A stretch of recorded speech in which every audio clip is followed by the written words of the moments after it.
Hey guys, welcome to another episode of the Rocket Chiro Podcast, the business and marketing podcast for chiropractors. My name's Jerry. I am your host. I'm a former chiropractor. I help chiropractors with websites and SEO. I help new chiropractors get started, stuck chiropractors get unstuck, and I host this little podcast. So thank you for listening. Thank you for subscribing. I appreciate every one of you. We're going to talk today about asking for reviews and answer the question, if you're a chiropractor and you want to get more reviews, like what are the best ways to do that without sounding desperate, without sounding needy, and some of those kind of thoughts that maybe we would have about that as chiropractors. So we're going to unpack that in this episode. Now, before I get too far into that, I do want to remind you that if you want a better chiropractic website that is new patient focused, I would encourage you to go to Rocket Chiro and check out my chiropractic websites. If you have a website or you are one of my website clients already and you would like some additional help with local SEO, I focus on the Google Maps. Been getting some really, really good results lately with my local SEO clients. And if you want help with that, it could be a great way to get patients, more patients from Google by investing a little bit in local SEO. If you're just getting started or you're feeling stuck, check out my Next Step program. It's a great way to go beyond the podcast, get some additional help from me, get some contact with me, and just sort of get unstuck, get headed in the right direction. That's what Next Step is for. All right, so one of the things that goes along with local SEO is the whole idea of getting more reviews. And it's not the only thing that matters. I'm not exactly 100% sure how much reviews matter because it sort of overlaps in a lot of different directions. Because there's two thoughts when it comes to local SEO, are two things that are important. One is just being found. Like you have to be found. Otherwise, people aren't going to ever choose you. I mean, you could be the most compelling, amazing, interesting chiropractor in the world. And if nobody finds you, then it doesn't particularly matter. On the flip side of that, if everybody found you, let's say you're the only chiropractor in the area, and so anyone looking for a chiropractor, they know that, hey, Dr. Jerry is an option, but you're kind of a weasel. Everybody knows you're a weasel, or you're incompetent and everybody knows you're incompetent, or whatever. I mean, that's obviously an extreme example, but if that were the case, it doesn't matter that everybody knows you. They're going to go to a different town. They're going to drive further away. They're going to avoid you. So the two things that you really want from a local search standpoint, getting new patients and whatnot, is you want to be found and you want to be compelling. And when I do local SEO for my clients, like those are the two things that I'm focusing on. Like I want their rankings to improve, but it's not just that. I've seen clients that have gotten more new patients from Google, not because their rankings improved drastically, but because we presented them in a way that was more favorable. So the people that were finding them were choosing them. And so those are sort of the thought processes that go into that. And when we take that into consideration, it brings us to reviews. Reviews do impact where you show up in the Google Maps. It helps Google understand what your business is about. It helps Google know that people like their experience with your business. It helps Google know that you are actively helping people and growing because people are continually adding reviews to your Google business profile. So there's an SEO element. If you look it up, you're going to see numbers around 15, 20% of how it affects. But the other aspect of it is those reviews impact a person's decision making. So this goes beyond the search. This is why reviews actually affect both of these things. You can't just talk about reviews and say, well, get a bunch of reviews and then it's going to help your search. Yeah, it does, but it also helps people make a decision. Now, if reviews are older than like 6 months, they do tend to lose a little bit of that pull, that little bit of that transfer of trust, that assurance that someone gets internally that I found the right chiropractor. So if you're not adding reviews on a monthly basis, even if it's just a few, you're probably going to hurt yourself long-term from a conversion standpoint and even from an SEO standpoint, because if the chiropractor down the road, even if they have 50 or 60 reviews and you have 250 reviews, if they are consistently adding 5 and 10 reviews a month and you haven't added any in 6 months, you better believe that is going to affect your rankings. So the starting point for talking about reviews is just understanding why they're important. It helps people make the decision that they found the right chiropractor. It helps Google feel confident that they can, Google can refer to you, which is all that Google is a referral source. It's essentially today's modern referral is the review. And so if you're someone who wants to have a practice, especially if you're someone who says, I want to have a referral-based practice. I mean, I did a podcast recently talking about having a referral-based practice. If you want to have a referral-based practice in this day and age, you have to focus on reviews. Like, you're being intellectually inconsistent if you are not focusing on reviews and you say you want to be a referral-based practice, because that is part of what it means, a lot of what it means nowadays for having a referral-based practice. So reviews are really important in a lot of different aspects. The thing is, though, I think a lot of chiropractors know that. They know on some level that reviews are important. And I think one of the mistakes that we can make about, like, when someone decides, like, I'm going to get more reviews, is I think sometimes we get stuck into this pattern where we're looking for a shortcut. We're looking for a kind of a no-brainer, simple, straightforward, like, I just want more reviews. Like, I don't want to worry about it. I don't want to have to put in the work. I don't want to think about it. I just want more reviews. And there are tools that can help you out, and like review software and things like that.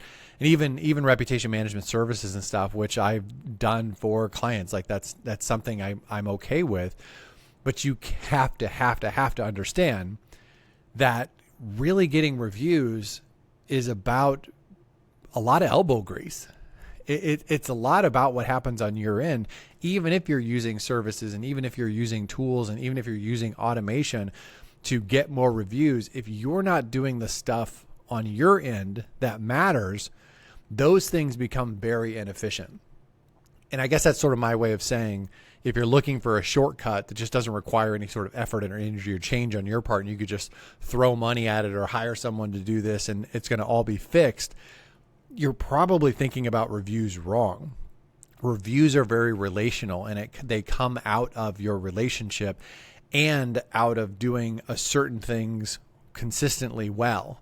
And I don't mean just your care, I mean the process of asking for reviews. So why do chiropractors struggle with asking for reviews? I think one simple thing is that they're busy. It could just be as simple as that. It has nothing to do with anything other than you kind of just want to be a chiropractor. You want to take care of your patients and you're not interested in doing all these other things, or you just don't think about it because there's some other fire that you're putting out. So I totally understand that. It could be that it feels self-serving and salesy. That's probably more of a mindset than anything else, or it's the way that someone has taught you to do reviews. But I get that. Being an introvert myself, like, I don't like conflict and I don't like having awkward conversations. I avoid them if I have to. And I don't like feeling like I'm being salesy or being self-serving because it just makes me feel icky and it gives me anxiety. So I totally understand why that would be an issue. And I'm going to kind of tell you some ways around that. Not having a system in place. I see this all the time. I think chiropractors, for the most part, don't have systems in place for having reviews, and they just hope that it's going to happen, or they wait for them to happen. And I got to tell you, even if you do everything right, most of your patients are not going to leave reviews. And I don't know what the actual number is. I mean, it's probably 30%, maybe 20, 30%, 40%, maybe. I wouldn't say 50%. I think that's probably the point where I would say that number is way too high. But if I'm just guessing, I'm going to say best case scenario, 20 to 30% of people are going to leave reviews. That's if you do everything right.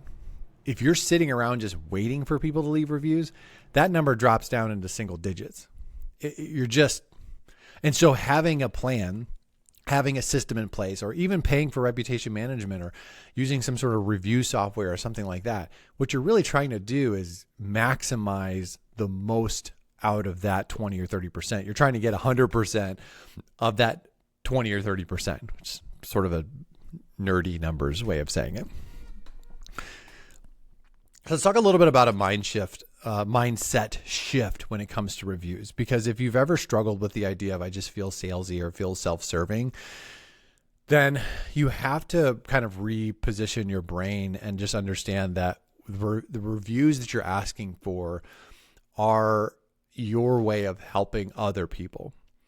It is if you don't get those reviews, if you don't ask for that review and you don't ask someone to share their story, it's entirely possible that someone you could help isn't going to find you. And as a result of that, or they're not going to choose you. And as a result of that, they're not going to get the help that they need. And so if you believe in what you do, like I'm really good at being a chiropractor, I really can help people, and you believe that you're the best option or one of the best options in the area. And hopefully you feel that way about yourself, because if you don't, I would encourage you to work harder at being excellent. But I'm assuming you think you're one of the best chiropractors in the area. And if that's the case, you have to think about reviews from the standpoint of, this is helping me help other people. This is giving me the opportunity to not only grow my business and provide for my family, which is great. There's nothing wrong with that. But it's also giving me the opportunity to make a difference in a patient's life and in a person's life. If people are really happy with their care, like if they've had, and generally it's going to be a combination of they're happy with their results, or they had something unexpected happen, or some combination of the two things, those people are generally going to be happy to leave a review. And the only people that wouldn't do it necessarily, and that are in those situations, I shouldn't say the only people. The people that sometimes give you the most resistance are people that they've never left reviews. They just don't know how to do it. And there's sort of that new barrier, which sort of takes us to another point, which I'll make here a little bit later, which is you do need to make it easy for people. Because if you don't make it easy, asking someone to do something for you that is essentially inconveniencing them and not making it easy is just you being stupid. Like, that's dumb. Don't do that, because when you ask someone to do you a favor and then you make it hard, you really don't want them to do you a favor. Sort of a general way of thinking about favors. So I'll also say this, one of my things that I have kind of believed for a long time when with my own practice, and ultimately even with how I coach chiropractors, is that things are weird when you make them weird. There are aspects to practice that are a little bit strange. Sometimes certain techniques are a little bit awkward and weird. I went to Logan, and Logan Basic squarely falls into the category of something that's a little awkward and weird. But I've also had Logan Basic done by a practitioner who's really good at it. Like, that's what they do. That's how they practice. And I've had it done, and it wasn't awkward and weird because they didn't make it awkward and weird. Now, your friends in class make it awkward and weird because, you're children and you're stupid. I made it awkward and weird because I'm a child and I'm stupid. So, if we use that as an example, if you take your practice, there could be things you do in practice with, one of my clients does the balloon up the nose thing and you kind of pull it out and whatever. Actually, I have a few clients that do that. And that nasal release technique or whatever it is, like, that's kind of weird. Now, if you make it weird, it's going to be way worse versus if it's just the way it is. When I did knee chest when I was in practice, like, it's kind of awkward asking someone like, hey, get on your knees and bend over and turn your head. I'm going to punch you in the side of the head. It's kind of awkward. So you have to be comfortable with the decisions you're making and the things that you're doing. And if you're putting off an awkwardness about it, you're going to make it awkward. So reviews fall into the same category. So this is why mindset, and you guys know I don't spend tons and tons of time talking about mindset, but if you have this weird thought about reviews and you're going to be awkward about it, it's going to be awkward and it's not going to be okay. So just understand that if it's awkward, it's probably because you're making it awkward, not because it actually is. I think it's good to have a system in place to make sure that you aren't being annoying or that you aren't missing people. And now that's assuming the system isn't annoying. Like, some people have, like, Review Wave's really popular, and I'm not saying Review Wave in and of itself, I'm not saying it's Review Wave's fault that it can be annoying, but it can be annoying. Like, there's a lot of chiropractors that use it and they sort of have it maxed out where it's like every single time a person visits, every time they schedule whatever, like, they're getting texts where it's like, how was your experience? How was your experience? How was your experience? How was your experience? For me personally, that falls squarely into the category of annoying. Now, you may not think so. You may have a bug them until they unsubscribe approach to reviews. I think relationally, that's probably not a great idea. So I would just say, I would caution you against going all out. Just because you can text a patient every single time that they're in, that doesn't mean that you should. And so the extremes are going to be this. if you have a system in place, assuming you're comfortable with it, like when are you going to reach out to this person? How are you going to reach out to them? And having something like a plan in place.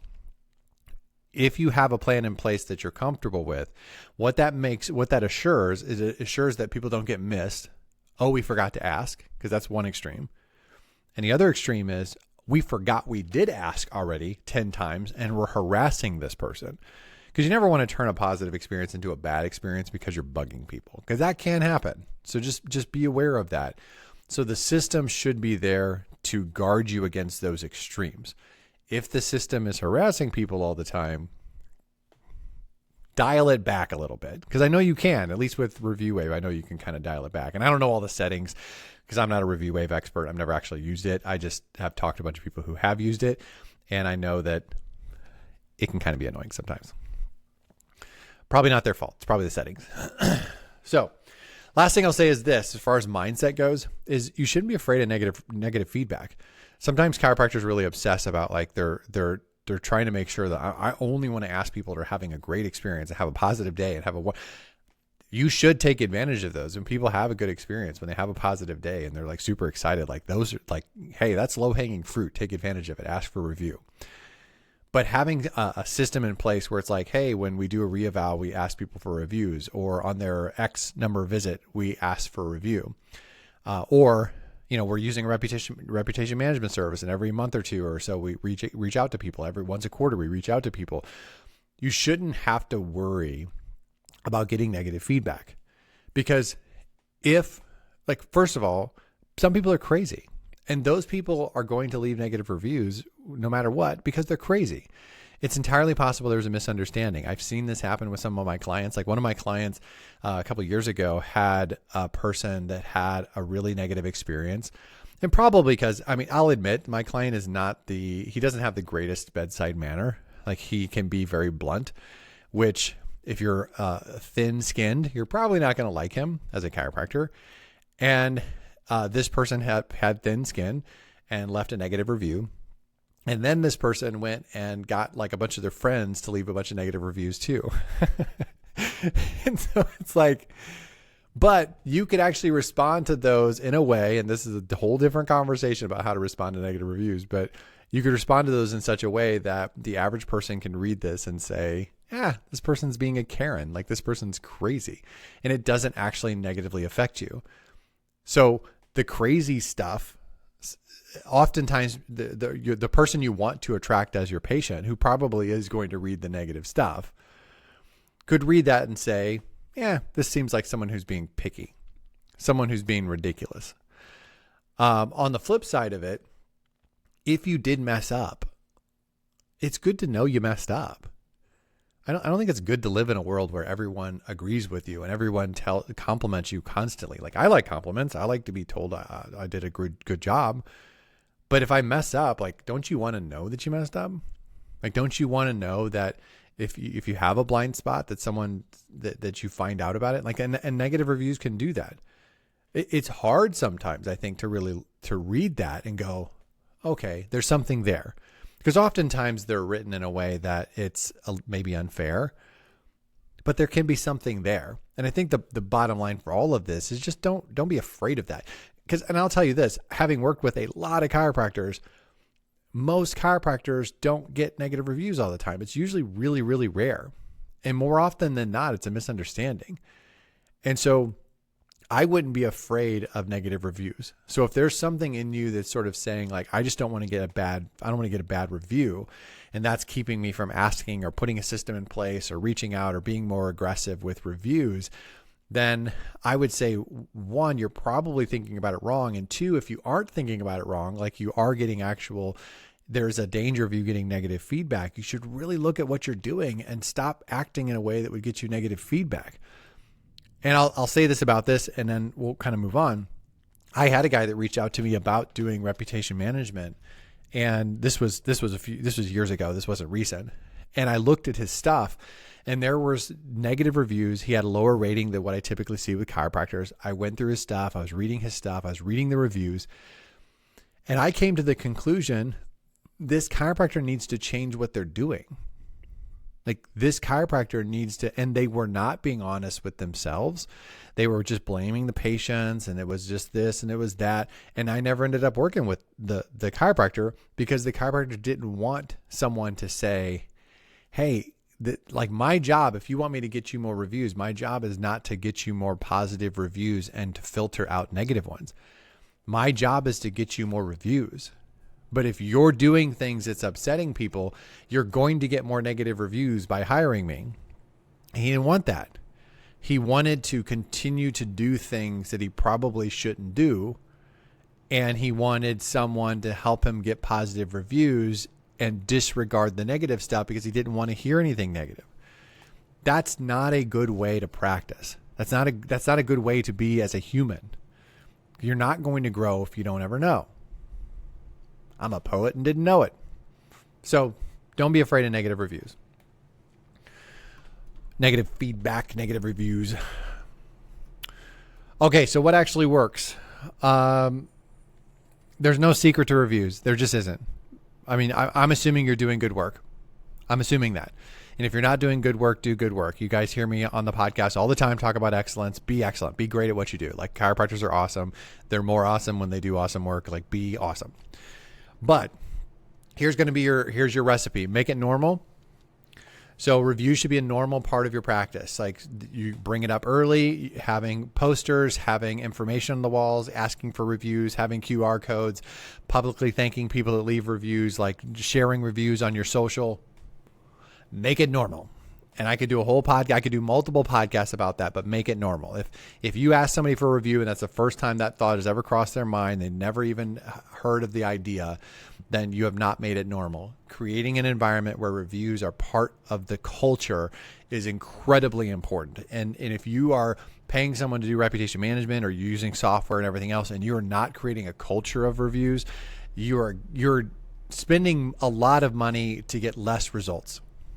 Create the culture, then put the systems in place. They work together. Ask at the right time. So here's the thing about timing. If you ask people for reviews right away, you get reviews that are like, doctor was nice. The staff was kind. The crazy thing about my docs that are in Australia, like you guys can't post reviews on your website. Even third party, from my understanding, I could have the laws wrong. My understanding of the law is you can't post reviews that have anything to do with clinical stuff. So when people, the transformative reviews that you typically would like, which would be, the argument for waiting a little bit before you ask for a review, because if you ask somebody in the beginning, they're going to say, nice doc, the place was clean, the doc listened, the staff was friendly. There's nothing wrong with that. That's fine. But the stuff that really moves the needle is like, I was miserable and now I'm not. Like my back was killing me and now I'm better. I had headaches and now I'm better. Those are the transformative reviews. Those are actually the reviews you can't put on your website when you're in Australia, from my understanding. Because my Australia docs that I have websites with and stuff, like we have to be particular about what we do.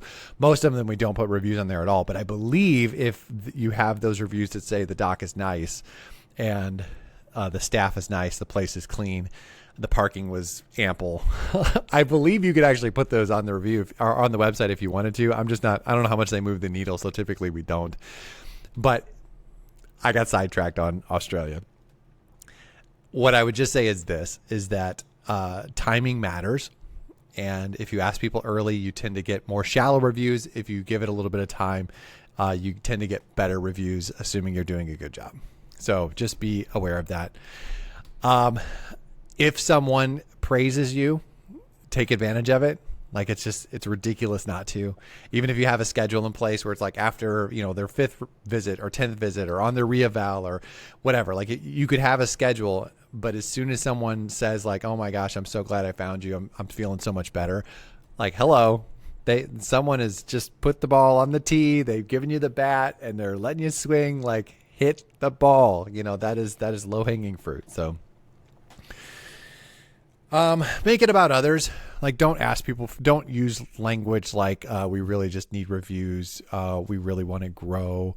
It'd really help our business. Like, don't say stuff like that.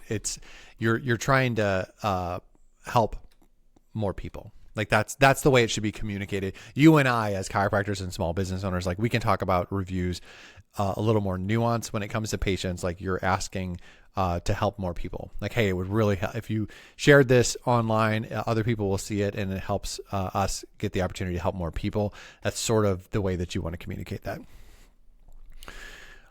Make it easy, keep it simple. So here's going to be the thing that you're going to want to do. In-person asks are always, having conversations in person are really important.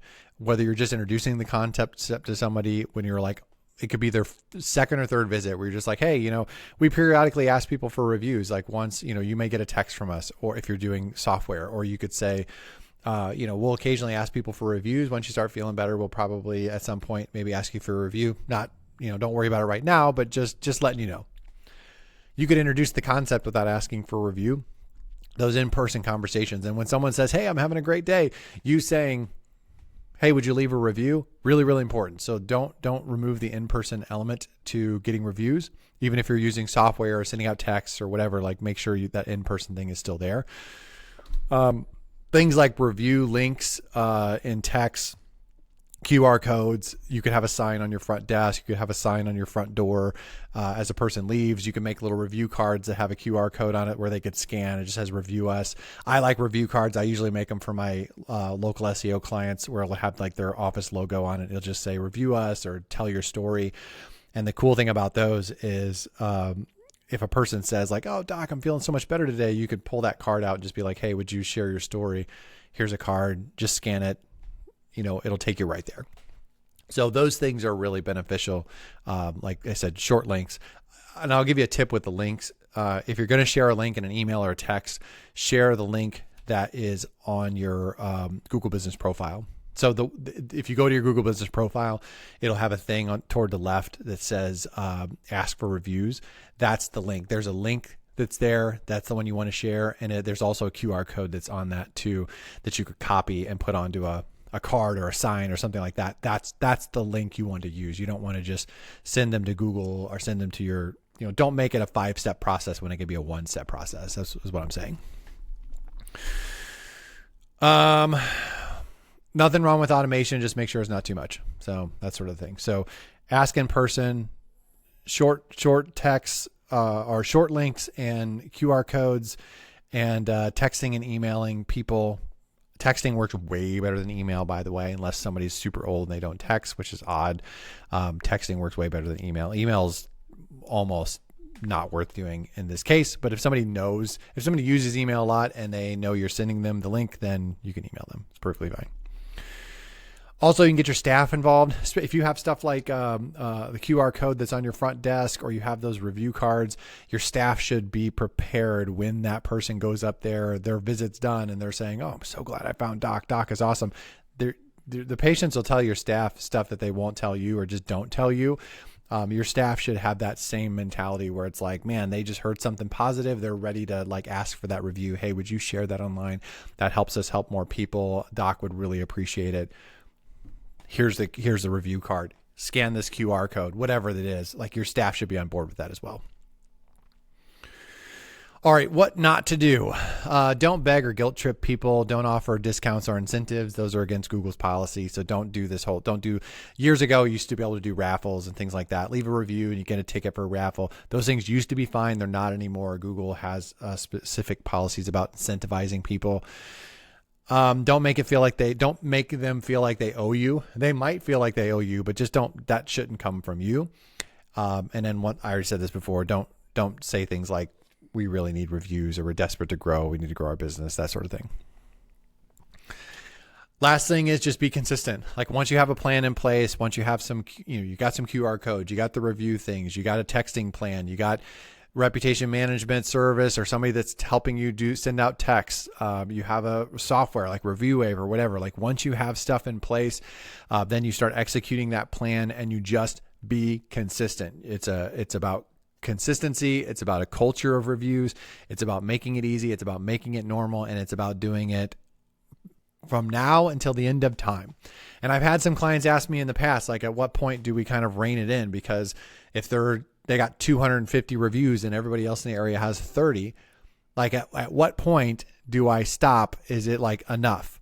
My answer is it's never enough. And if you can dunk on them, dunk on them, if you can stomp on their throat, stomp on their throat. If you can have 10x the amount of reviews as everybody in your area, or 100x everybody in your area, do that. Because there is a point, and I don't know what point this is, because I do have a fairly in-depth understanding of how the reviews affect the SEO and the way it does. There's some very nuanced things about how it affects. It's not as linear as what we think, where it's like, I have 5 reviews and then 6 is a little bump in SEO and 7's a little bump. That's not really how it works. And I know what Google says, and I know basically how it works from like the specifics. The thing that I don't know for sure, that I feel fairly strongly about, is that there does come a point when you have so many more reviews than everybody else in your area that it sort of makes a much bigger difference than what it does when you're just in the ballpark of somebody else. And I have some thoughts about the elements of it, and I'm not going to bore you guys to death because it's just some of my internal thoughts and just observations from watching this. But when I see someone who's dominating in an area, and the only explanation, and oftentimes these people are not doing a bunch of things that they should be doing from a local SEO standpoint, and I see that they're absolutely dominating in the area, what you'll see is, oh, they have 3 times the amount of reviews as everybody else. And so there's something about it from the standpoint of when you really, really are doing better than everybody else, that it's even more valuable from a search standpoint. But that's not really the point. I mean, I guess the point is just saying, make it a part of your process, make it a part of your culture, and just keep doing it. And until it changes, and I don't see any reason that it's going to change anytime soon. There's no indication that Google's going to change what they're doing. It's a huge element to local SEO because it affects your maps. It affects Google's ability to trust you. It affects your people's ability to trust you when they're choosing a chiropractor. It makes a big difference. So, but you, no matter what you do from an external standpoint, like having somebody help you, like you have to do your part inside the office. Because if you don't, it's never really going to work the way that you want it to. All right, guys, that's it. I'm going to go ahead and wrap this up. Hopefully that helps answer the question of, if you want to get reviews and you want to get more reviews, like how do you go about doing it without feeling salesy and without feeling like you're coming across as desperate and needy. I think that if you kind of understand the thing, change your mindset about it, have a plan in place, I think you're well on your way, assuming you're doing good work. And I assume that you all are doing good work, or at least committed to getting to the point where you're doing good work. So I'm done. I'm going to go ahead and wrap this up. If you want a better chiropractic website, go to Rocket Chiro and check out my websites. If you want some help with your Google Maps and you want some help with getting more reach and becoming more appealing to people around you, I'd be happy to help you with that. If you are new or you are stuck, check out my Next Step program. You'll be glad that you did. I'm done. I'm out of here. I will talk to you guys on the next episode. See ya.